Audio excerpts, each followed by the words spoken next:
एक नाला कई परिवारों की जिंदगी कैसे तबाह कर सकती है, इसका जीता जागता अगर आपको उदाहरण चाहिए हो तो आपको मोदी नगर के बेगमाबाद गांव आना चाहिए। पहले हम आपको 180 डिग्री का ये पूरा वातावरण दिखाते हैं। आप मेरे लेफ्ट में देखेंगे तो खाली पड़े प्लॉट हैं, शहर के बीचों बीच का ये हाल है।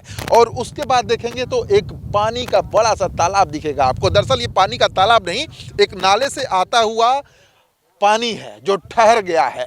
और जिस जगह पे हम इस वक्त मौजूद हैं वो लगभग 800 बीघे का खेत है और 22 परिवार जो हैं वो इस 800 बीघे खेत के मालिक हैं। और वो परिवार इस वक्त मेरे साथ यही खेत पे मौजूद हैं जिनसे हम बातचीत करेंगे। आपको बता दें कि एक नहीं दो नहीं बल्कि 50 साल का ये घाव है और ये घाव कैसे भरेगा, कब भरेगा, ये बात करने के लिए हमारे साथ जो लोग हैं उनसे बातचीत करेंगे। कब से ये समस्या है और क्या समस्या है आपकी? सर 83 से है ये समस्या, जो 83 से ये डूबे हुए हैं पूरे।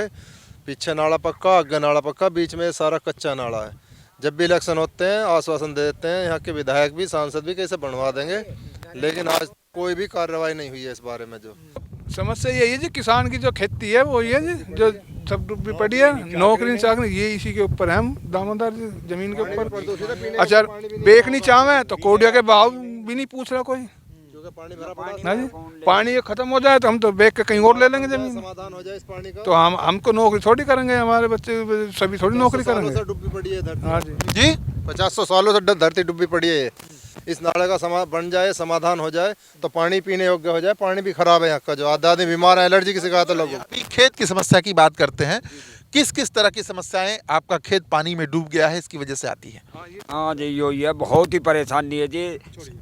37-38 साल हो लिए जी, एक दाना भी नहीं हुआ, एक दाना भी जो हो जा बताओ, कोई फसल कैसी भी नहीं है जी। इतने परेशान है जी, रोडिया से भी परेशान है। चलिए ये बताइए, लेकिन सरकार तो कहती है कि किसान की आय जो है वो दोगुनी कर दी जाएगी, तो आपका खेत ही डूब गया है, कैसे इनकम डूबो? और तो रही है दुगुनी आय जी।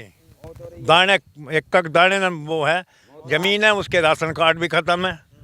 और क्या करें अब तो भीख मांगने सिवाय और कुछ चारा ही नहीं है। अब तो यो लेके कटोरा भीख मांगो, किसान भीख मांगे। खेत के हम तो ऐसे 8 बीघे के मालिक हैं कुल। और आप कितने बीघे खेत के मालिक हैं? 12 बीघे। 12 के। आप कितने बीघे के? 4 के जी, 4 बीघे के। 800 बीघे खेत जो है वो और गांवों के भी तो हैं किसान। तो कितने परिवारों के हैं ये पूरे खेत? कम से कम 25-30 परिवारों के होंगे जी। मतलब हिस्से में आएंगे 12 बीघा, 8 बीघा, 10 बीघा, ऐसे 10 बीघे, किसी के 20 बीघे भी हैं। 22 कुनबों का ये पूरा मालिकाना हक है। तो लगता है आपको कि समाधान हो पाएगा? हमें तो लगता नहीं जी। 83 से जो है सारे में फिरे हैं, गाजियाबाद भी फिरे, यहाँ पे भी फिरे। कभी एक आधे नाला जो है नहरवाई का है, कभी जो एसडीएम से मिला है, कुछ आज तक किसी का कोई समाधान इसका समस्या का कुछ नहीं हुआ। तो ये जो लोग पीछे खड़े हैं ये वो आपके बच्चे और पोते हैं। अच्छा आप लोग आइए बात करिए। ये आपको पता चला कभी कि आप भी किसान हैं, आपके पास भी खेत है, आप भी किसानी कर सकते हैं, कुछ नहीं हुआ तो?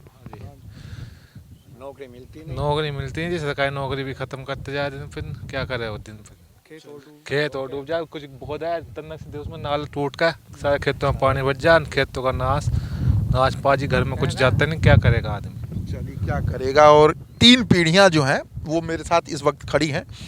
कहाँ पे आप लोगों ने शिकायत की है और क्या क्या अभी तक रिजल्ट आया है? ये देखो शिकायत नरेंद्र सिसोदिया भी रह गए जी, सुखबीर गहलोत भी एमएलए रह गए, जो एमएलए थे। हाँ जी। और मंजू श्रीवाच भी है। मंजू श्रीवाच अभी बीजेपी की विजय नहीं आती, कोई सुनवाई नहीं है। हाँ जी। और रमेश चंद्र तोमर वे भी नहीं है। सांसद से भी कहा आपने? सांसद से भी कहा और योगी दौरे भी हमने भेज दी। योगी दौरे मतलब लखनऊ गए थे क्या? लखनऊ गए थे जी, किसान गए थे, लेकिन कोई सुनवाई नहीं हुई। चलिए आप लोगों ने, चूंकि आप युवा हैं इसलिए मैं आपसे ज़्यादा बात कर रहा हूँ कि कभी डीएम एसडीएम इन लोगों के चक्कर लगाया आपने, उनके संज्ञान में दिया? एप्लीकेशन लगाई, हर जगह आश्वासन मिला हो जाएगा समाधान जो, लेकिन एक दूसरे विभाग पर टालते रहे। जो एसडीएम साहब नु नहरवाई देखेगी, फिर जो सांसद के पास जाओ, कभी एमएलए के पास जाओ, नु चक्कर काटते रहे, कोई सुनवाई नहीं हुई। चक्कर पे चक्कर काट रहे हैं। लेकिन हम आपको एक बार दोबारा से नज़ारा दिखा देना चाहते हैं कि किस तरह से ये 800 बीघा जो खेत है वो एक नाले के वजह से किसानों के लिए समस्या बन गया है। और ये नाला कब यहाँ से हट पाएगा, कब यहाँ से नाले को पक्का किया जाएगा, ये जो किसान हैं वो लगातार सोच रहे हैं। और किसानों का कहना है कि नाले को पक्का भी कर देंगे तो इनका खेत जो है वो सुरक्षित हो जाएगा, जिससे कि इस समय जो बंजर जमीन आपको दिख रही है जहाँ पे इस वक्त हम खड़े हैं, कम से कम यहाँ पे खेती तक हो जाएगी। लेकिन प्रशासनिक अमले की लापरवाही की वजह से अब तक कई परिवार ऐसे हैं जो परेशान हो रहे हैं। वीडियो जर्नलिस्ट प्रशांत सैनी के साथ मैं प्रशांत त्रिपाठी, लोकल न्यूज़, बेगमाबाद गाँव, मोदीपुर।